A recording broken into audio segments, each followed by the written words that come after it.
Hi friends, நான் இன்றைக்கி உங்களுக்கு சங்கரா மீன் எப்படி கட் பண்ணணும் சொல்லித்தர போகிறேன். சிம்பிளாக வாங்க பார்க்கலாம். ஓகேங்களா?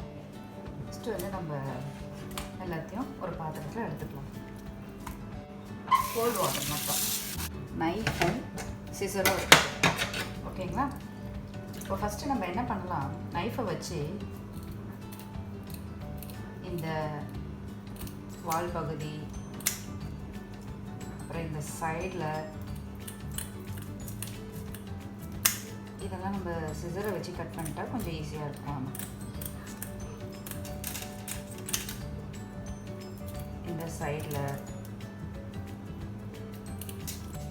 இந்த மாதிரி பண்ணுறது வந்து ஃபிஷ்ஷு க்ளீன் பண்ண தெரியாதவங்க கூட பார்த்து ஈஸியாக பண்ணிடலாம். ஃபஸ்ட் டைம் தான் நான் ஃபிஷ்ஷு வந்து வாங்கியிருக்கேன், எனக்கு எப்படி கட் பண்ண தெரியல அப்படின்னு நினைக்கிறவங்க இந்த வீடியோ பார்த்தீங்கன்னா உங்களுக்கு யூஸ்ஃபுல்லாக இருக்கும்.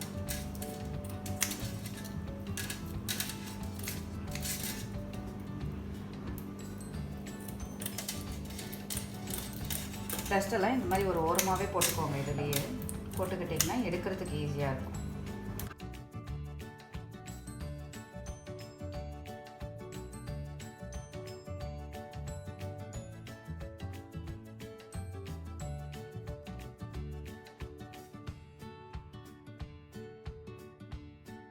தலைப்பகுதியை இப்படி கட் பண்ணிட்டீங்கன்னா உங்களுக்கு எல்லா இதுவும் வந்துடும். அப்படியே நீங்கள் ஒரு ட்ரே தனியாக வச்சு அதை போட்டுக்கோங்க.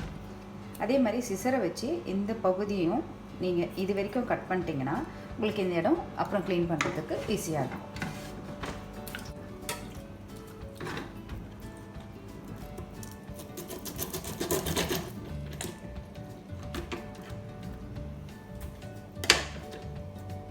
பாருங்கள், நீங்கள் இப்படி தலை கட் பண்ணும்பொழுதே உங்களுக்கு உள்ளே இருக்கிற மேக்ஸிமம் எல்லாம் ஓரளவுக்கு க்ளீன் ஆகிடுச்சு. நீங்கள் வாட்டரை ஊற்றி க்ளீன் பண்ணால் மட்டும் போதும். இப்போதைக்கு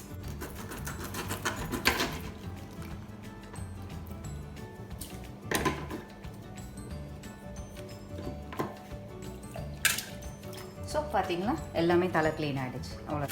திருப்பி ஒரு ஃப்ரெஷ் வாட்டர் போட்டுக்கோங்க. போட்டுக்கிட்டு கொஞ்சம் வாட்டரில் டிப் பண்ணிவிடுங்க. அது செதில் எடுக்கும் பொழுது தண்ணிக்குள்ளே அடிச்சுக்கிட்டு கத்தி இப்படி வச்சுக்கிட்டு நீங்கள் வந்து செதில் ஃபிஷ்ஷுக்கு ஆப்போசிட் டைரெக்ஷனில் இப்படி பண்ணிங்கன்னா உள்ள அழகாக நீட்டாக போயிடும். உங்களுக்கு மேலே வந்து தெரியவே தெரியாது. நம்ம ட்ரெஸ்லையும் ஸ்பாயில் ஆகாது, வீடு ஃபுல்லாகவும் வெளியில் ஆகாது.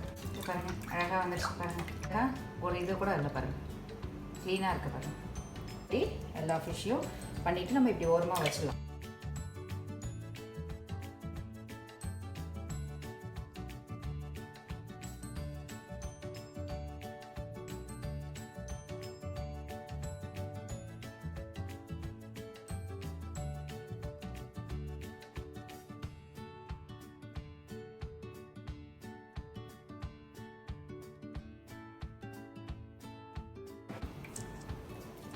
இதில் எல்லாம் க்ளீனாக இருக்குது. நீங்கள் இப்படி ஃபிங்கர் வச்சு பார்த்தீங்கன்னா உங்களுக்கே தெரியும், ஒரு இது கூட இல்லை. பாருங்கள். ஓகேங்களா? நெக்ஸ்ட்டு இங்கே தண்ணி விட்டோம்னா ஈஸியாக இந்த இடம்லாம் க்ளீன் ஆகிடும். நம்மளால் கையில் பண்ண முடியாதுலாம். ஸோ நீங்கள் நைட்டில் வச்சு நீங்கள் இந்த ஷார்ப் பகுதியில் அந்த ரெட் கலர் எல்லாம் க்ளீன் ஆகிடும்.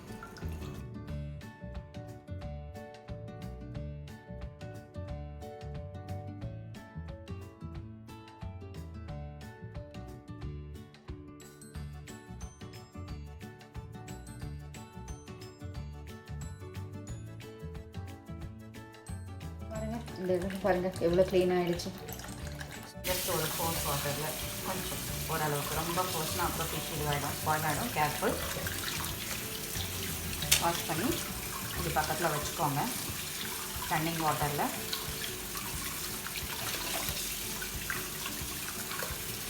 ஒன் டைம் வாஷ் பண்ணால் போதும். நம்ம இல்லாமல் இந்த ஃபிஷ் மட்டும். ஓகேங்களா? ஃபிஷ்ஷை மட்டும் இதில் வச்சுக்கிட்டு இந்த கழுவு இல்லை, ஃபினிஷ் ஆகிடுச்சு. ஸோ அதனால் நான் சால்ட் பவுடரை யூஸ் பண்ணுறேன். மிளகாத்தூளும் போட்டுருங்க. நல்லா அதில் போட்டுட்டு ஒரு 15 மினிட்ஸ் ஊறட்டும், ஒன்றும் ப்ராப்ளம் இல்லை. அதுக்குள்ளே நீங்கள் மற்ற குக்கிங் வேலைலாம் பண்ணிட்டீங்கன்னா அதுக்குள்ளே இது ரெடி ஆகிடும். பண்ணி வைக்கணும். வாட்டர் ஓப்பன் பண்ணிவிட்டு கொஞ்ச நேரம் இந்த வாட்டரில் ஊறும்.